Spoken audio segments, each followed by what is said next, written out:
Hey everyone, welcome back to Corporate Decoder, the place where we try to make sense of the money world without making your eyes glaze over. And today we have a monster report from Fidelity Merrimack Street Trust, specifically looking at their bond ETFs. Now this is a certified shareholder report, and while that sounds super official and maybe a little dry the numbers here, tell a story about how these investment companies are doing after a whole year of ups and downs. We're going to decode what these financials really mean for the money people out there. And hey, if you are looking for straight answers on corporate filings, make sure you are subscribed. We also have a Discord community linked in the description below where you can chat with us and other finance fans. This big report covers a year of changes to several funds, and the main point is to see how they've been doing for you, the investor. We'll look at cost performance, what affected them, and how they've changed. So what changed for the Fidelity Total Bond ETF FBND? Well, the report says it posted a solid advance over the year, ending the 31st of August 2025. It navigated stuff like tariff uncertainty, which sounds like trade worries, but overall it was boosted by steady consumer inflation, a strong economy, and the hope that the US Federal Reserve would cut interest rates in the second half of 2025. This part is really interesting. It seems like they put money into what they call plus sectors like high-yield bonds and emerging markets debt, and this actually helped them do better than the Bloomberg ES Aggregate Bond Index. Think of it like this: they bet on some riskier areas and it paid off for the investors. Then they really drilled down into the investment grade bonds, saying that picking the right ones added value. Specifically, they said the corporate bonds they chose, particularly in financials like REITs and banks, really helped them stand out. This shows that it is not just about picking a sector, but picking the right companies within that sector to invest in. Now, this is a bit of a paradox. They purposely held less mortgage-backed securities in US Treasuries, the super safe stuff. And guess what? That actually helped their performance compared to the benchmark. It is like saying not owning a lot of a certain type of car helped you outperform the market, because that type of car wasn't doing so well. They were smart about what they didn't own too. Let's talk about where the money actually went. As of the 31st of August 2025, a big chunk of the fund, 53.7%, was in US government and US government agency obligations. That is like the safest of the safe. Then you have a good chunk in BBB-rated bonds at 14.7%. BBB is considered investment grade, but it is on the lower end of that scale, meaning a bit more risk than AAA or AA rated bonds. And the fund size is massive, nearly $20.4 billion. That is a lot of money to manage. Now let's switch gears to the Fidelity Tactical Bond ETF FTBD. This fund had a cost of $56 for a hypothetical $10,000 investment, which is about 0.55%. This is a bit higher than the Total Bond ETF, which cost only $37 or 0.36%. This suggests the tactical fund is a bit more expensive to run. Performance-wise, it also benefited from the same strong advance in US taxable investment grade bonds, but it detracted slightly from performance because its duration positioning was more sensitive to interest rate changes than the benchmark Bloomberg US Aggregate Bond Index. Think of duration like sensitivity to interest rate changes. A higher duration means it is more affected by those changes. On the bright side, it benefited from smart security selection in high-yield corporate debt and global credit. This means they picked good companies within those riskier categories, and that paid off. They also did well positioning themselves in emerging markets. This fund FSLD had a cost of just $21 for a hypothetical $10,000 investment that is only 0.20%.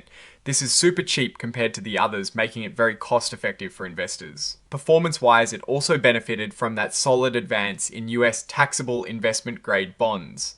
It seems like a recurring theme is that bonds did well in this period. The strategy here was to hold short-term debt in good quality corporations, and that helped it perform better than the all-US Treasury benchmark. This is a key difference from other funds in this report. They focused on something a little more niche, and it appears to have worked. This fund FLDB had costs of $26 for $10,000, which is pretty standard at 0.25% performance-wise. It also benefited from the general uptick in US taxable investment grade bonds, which we've heard a lot about in this report. And when it comes to assessing risk, they use ratings from Moody's and S&P. It sounds pretty standard, but it is good to know they're checking their credit ratings to manage risk. This fund is over $1 billion in size, so it is not small by any means, but it is much smaller than the Total Bond ETF, which was over $20 billion. This might suggest a different approach to investing, or perhaps it is just a younger fund. Looking at these numbers across the board, we see some common themes like the strong performance of US bonds and the importance of choosing specific securities. Some funds are more expensive than others, which is worth noting for any investor careful about costs. The tactical fund and the sustainable fund seem to be taking slightly different approaches to achieve their goals, which is honestly quite interesting. It shows that even within the bond ETF world, there is a lot of room for different strategies and risk preferences. The report also makes it clear that past performance is not a guarantee of future results, and you always need to consider the taxes you might pay on fund distributions or when you sell shares. It is a good reminder that investing is a complex area and doing your homework before putting your money in is super important. Now, what is my take on all this? These reports aim to be transparent, but often bury the lead in technical jargon. The key takeaway is that while bond markets generally performed well for this period, the specific strategies and cost structures of each ETF can lead to significant differences in investor outcomes. Funds like the Sustainable Low Duration Bond ETF stand out for their extremely low costs, which is a huge plus. However, the tactical bond ETF's higher cost and sensitivity to interest rates suggest it might be more suitable for investors with a higher risk tolerance looking for potential alpha. The total bond ETF and the investment grade bond ETFs seem to offer a more balanced approach focusing on core holdings and security selection. The securitized ETF's extremely high portfolio turnover of 967% is a massive red flag though, suggesting it might be very actively managed, possibly trading too much. This could lead to higher transaction costs and less predictable returns for investors in that fund. So, what is the direction? Fidelity is clearly diversifying its ETF offerings, catering to different investor needs from broad market exposure to more specialized strategies focused on sustainability or duration. The strength lies in their ability to manage large diverse portfolios, but weaknesses like high turnover in the securitized ETF and the slightly higher costs in the tactical bond ETF are points to watch. The opportunity here is diversification within the bond market itself, appealing to passive investors and those seeking specific factors or sustainability tilts. The main risk across the board comes down to interest rate sensitivity and credit quality, which is always the bread and butter of bond investing. Overall, these reports showcase a robust lineup of bond ETFs, each with its own risk and reward profile.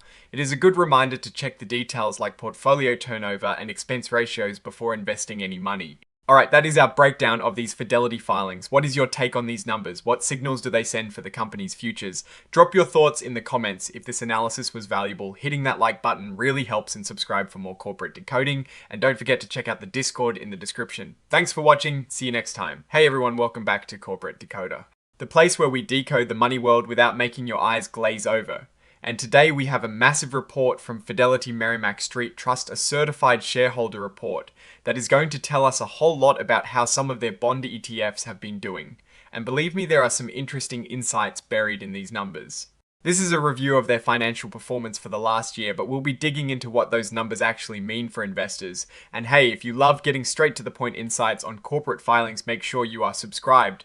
We also have a Discord community linked in the description below where you can connect with us and other finance fans. This annual shareholder report contains information about the Fidelity Total Bond ETF for the period the 1st of September 2024 to the 31st of August 2025. So what rocked the boat, or rather what helped the Fidelity Total Bond ETF FBND sail smoothly over the past year ending the 31st of August 2025? The report says it posted a solid advance navigating tariff-related uncertainty since late 2024, but importantly, it was boosted by pretty stable consumer inflation, a resilient economy, and the expectation of policy interest rate cuts by the US Federal Reserve in the second half of 2025. Think of it like this: the economic storm clouds started to part and investors saw a clear path for rates to go down, which is usually good for bonds. Now this is where things get juicy. The fund was not just sitting on safe US treasuries, it allocated money to what they call plus sectors. This includes things like high yield bonds, which are riskier, but offer better returns, leveraged loans, which is debt given to companies that are not as creditworthy, and emerging markets debt, which is debt from developing countries.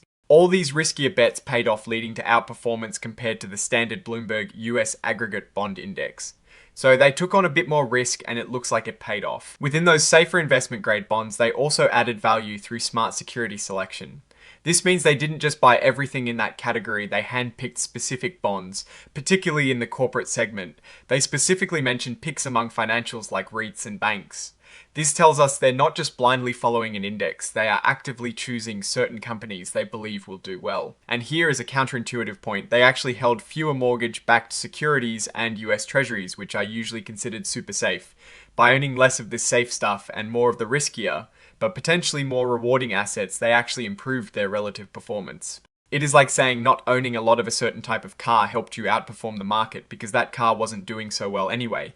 They were strategic about what they didn't own too. Let's peek under the hood to see exactly where the money went as of the 31st of August 2025. A whopping 53.7% was in US government and US government agency obligations. Then you've got a decent chunk, 14.7% in BBB rated corporate bonds, which are considered investment grade, but on the lower end of that scale carrying a bit more risk. And about 8.5% in asset-backed securities, which are bonds backed by things like car loans or credit card receivables. And the sheer size of this fund is impressive, nearly $20.4 billion. That is a huge amount of money to manage. Moving on to the Fidelity Tactical Bond ETF FTBD. This report tells us about the fund's costs. For a hypothetical $10,000 investment, the costs were $56, which translates to 0.55%.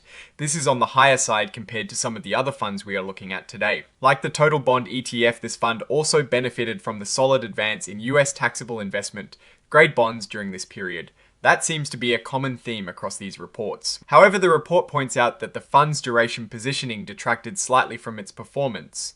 In simple terms, duration is a measure of how sensitive bond prices are to changes in interest rates. A higher duration means the fund was more affected by interest rate changes than the benchmark index.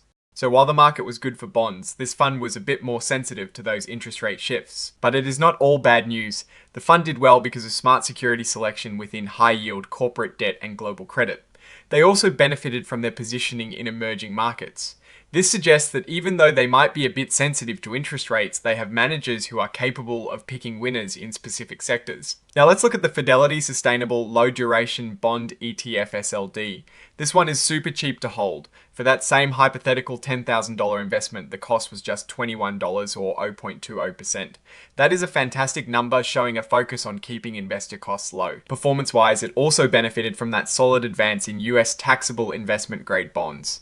This trend of bonds doing well is really consistent throughout these reports. And here is the key strategy for this fund holding short-term debt in high-quality corporations. That approach seemed to work well, helping it perform better than the All-Us Treasury benchmark. It shows a focus on quality and short-term stability, which appeals to a certain type of investor. Next up, the Fidelity Low Duration Bond ETF LDB. This one also had a low cost of just $21 for that $10,000 investment, which is 0.20%. Again, very cost-effective for investors. Performance-wise, it also benefited from that strong advance in US taxable investment grade bonds. It seems like many of these funds rode the coattails of a healthier bond market. The strategy here was leaning towards limited term corporate bonds and holding less of the similar duration US treasuries. This seems to have contributed to its performance versus a composite index. They're showing a willingness to take on credit risk in the corporate space rather than just relying on government debt. We have used ratings from Moody's Investors Service, Inc., where Moody's ratings are not available. We have used S&P ratings. N-CSR can, as a final quick point on risk management, they leverage ratings from Moody's and S&P to assess credit quality. That is a standard practice to help understand the risk of the investments they are making. Now let's talk about the big picture and my analysis. It is clear that bond ETFs had a pretty good year overall, with many funds benefiting from a stable economic outlook and anticipated rate cuts. Fidelity seems to be offering a diverse range of these ETFs, each with its own niche, the low. Duration sustainable and tactical funds show different ways to approach the bond market, either through cost-saving, smart security picking, or strategic positioning in riskier assets. However, the super high portfolio turnover rate of 967% for the Fidelity investment grade securitized ETF is something that really catches my eye. That is incredibly high and suggests a lot of buying and selling, which can mean higher trading costs for investors and potentially less predictable returns. It is a big red flag that might make me shy away from that particular fund, unless there is a very compelling reason for that activity. Looking at the financials, we see some huge funds like the Total Bond ETF with over $20 billion in size, showing that Fidelity is a major player in this space. The sheer volume of assets managed suggests a lot of investor confidence. However, the range in cost from 0.15% for super cheap funds to over 0.55% for others means investors really need to pay attention to expense ratios. Even small differences in fees can add up significantly over time when you are talking about billions of dollars. A notable risk across many of these funds is their exposure to credit quality, particularly in the BBB rated range and even to lower rated categories like BBB. While these offer higher yields, they also come with a significantly higher risk of default, especially if economic conditions worsen. The report mentions that these ratings are as of the indicated date and do not reflect subsequent changes, which is an important point investors need to keep in mind. Markets are always moving and credit quality can change rapidly. For the strategy aspect, it looks like Fidelity is playing a smart game. They are not afraid to overweight or underweight certain sectors like mortgage, back securities or US Treasuries based on their outlook. This active management approach, particularly in security selection, as noted for the total bond ETF, aims to add value beyond just tracking an index. However, as we saw with the tactical fund, this active management can also lead to higher costs and sometimes less predictable performance when interest rates shift. In conclusion, these reports give us a great look into the performance and strategy of these bond ETFs. The numbers are generally positive, but they also highlight the nuances of investing in bonds and the importance of understanding fund cost, risk exposures, and management strategies. The sheer size and diversity of Fidelity's ETF offerings are a testament to their market position, but investors absolutely must do their due diligence to pick the fund that best aligns with their risk tolerance and financial goals. Alright, that is our deep dive into these Fidelity ETF reports for the 31st of August 2025. What is your take on these numbers and what they signal for the future of these funds? Drop your thoughts in the comments. If this analysis was valuable, hitting that like button really helps, and subscribe for more corporate decoding. And don't forget to check out the Discord in the description for more insights and discussions.